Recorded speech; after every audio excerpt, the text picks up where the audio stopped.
कहवा से अइले बरतिया ते कहवा के सोर भइले हो।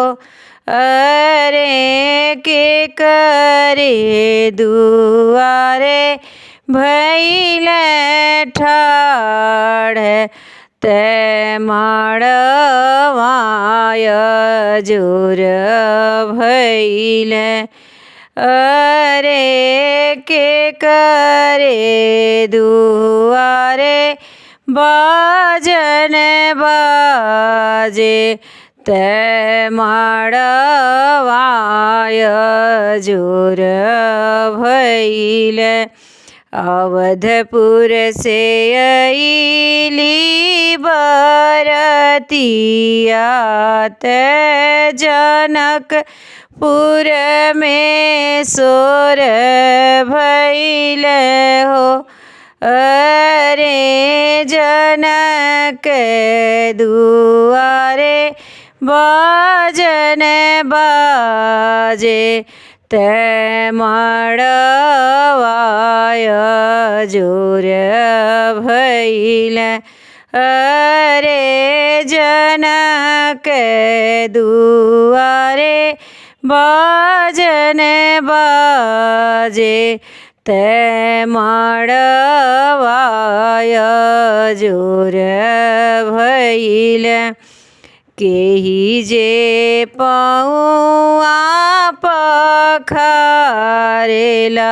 चौक बैठावेला हो।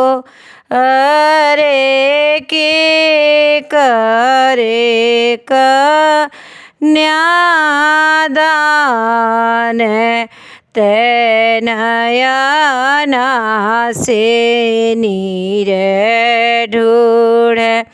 अरे के करे कन्यादान ते नयना से नीर ढूढ़े। राजा जनक जे पौआ पखारेला चौक बैठावेला हो। अरे हो सीता के करे कन्यादान ते नयना से नीर छुए। राजा जनक जे पौआ पखारेला चौका बैठावेला हो। अरे सीता के करे कन्यादान ते नयना से नीर ढूढ़े।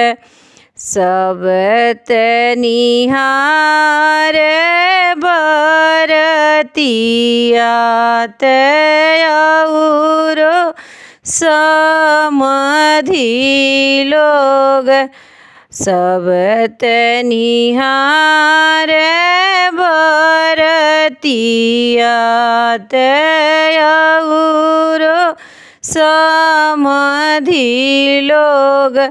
सुनय अरे सुनय नानी हारे ली दामाद ते हीरे दे जुड़ाई जाला।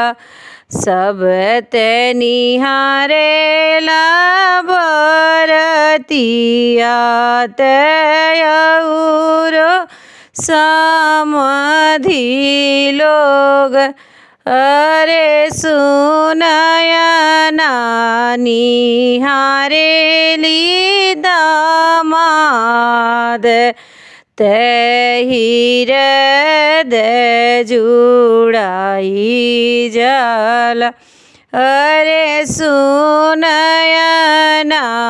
નિહારે લીધા માદત હૃદય જુડાઈ જાલા कहाँ से अइले